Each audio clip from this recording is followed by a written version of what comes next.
In 1934, residents of a new Oxford housing estate woke up to find 9-foot-high brick walls topped with iron spikes cutting their street in half.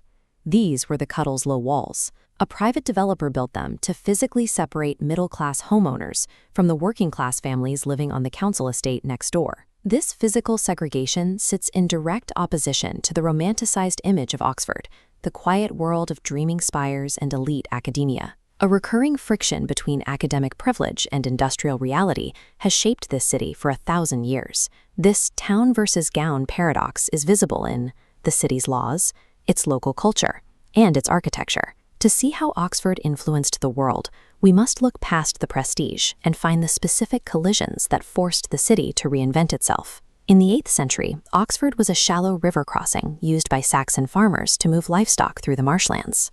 Its strategic value turned it into a violent borderland. In 1002, local Saxons trapped Danish settlers inside a church and burned them alive during the St. Brice's Day Massacre.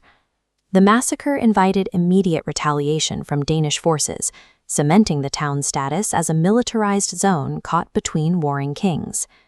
After 1066, William the Conqueror identified the town as a site of potential rebellion and launched a campaign to suppress the local population. The Normans built Oxford Castle as a weapon of occupation, using massive stone walls to intimidate the residents and control the surrounding territory. Military occupation and local resentment defined the town's early identity, decades before the arrival of the first scholars. Scholars flooded into this rough border town during the 12th century, after King Henry II banned English students from attending the University of Paris. Tensions rose as these students, who were often exempt from local laws, competed for space with tradesmen who resented their presence and their rowdy behavior. In 1355, a tavern dispute over the quality of wine triggered the St. Scholastica's Day riot, a 3-day battle involving swords and bows. The violence left 63 students and 30 townsfolk dead. In the aftermath, the king humiliated the local mayor, forcing him to perform an annual act of penance for the next 470 years. To protect themselves from the locals, scholars built the first self-governing colleges. These institutions created physical barriers, pulling academic life behind thick stone walls and gatehouses. This defensive architecture institutionalized the divide, creating a city where elite learning and local labor existed in separate, guarded zones.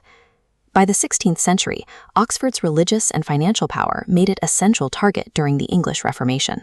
In 1555, Queen Mary I used Broad Street as an execution site, burning 3 Protestant bishops at the stake to demonstrate the state's power over the church. During the Civil War of the 1640s, King Charles I turned the city into his capital. Sacred college quadrangles were occupied by soldiers and repurposed into weapons workshops. Parliamentarian armies besieged the city multiple times, cutting off food supplies and forcing students to trade their books for muskets to defend the walls. When the Royalists eventually surrendered, the victors systematically dismantled the medieval stonework of Oxford Castle to prevent the city from ever being used as a fortress again. The city's history proves that academic privilege could not isolate Oxford from the violent shifts of national power.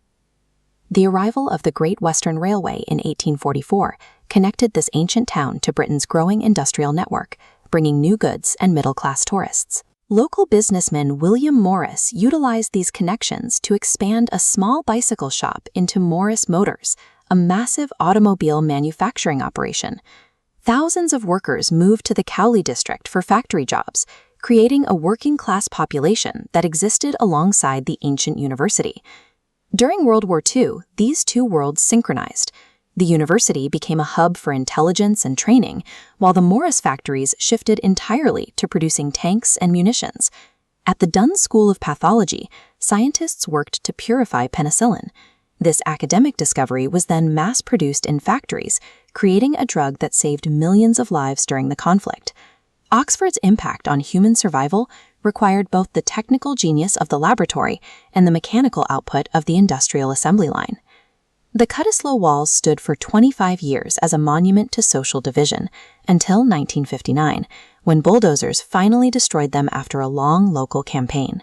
While the physical bricks are gone, modern Oxford is still shaped by the tension of high housing costs and distinct socioeconomic neighborhoods. This duality remains visible today. The Cali plant continues to build cars for the global market, while university scientists recently developed a life-saving vaccine for the global pandemic. The environment has produced a concentrated legacy of influence, including 28 prime ministers, dozens of Nobel laureates, and scientists like Stephen Hawking. Oxford remains a city of internal borders and competing identities. This persistent tension between the town's practical labor and the university's theoretical ambitions creates an environment that prevents stagnation, forcing the city to evolve alongside the changing world.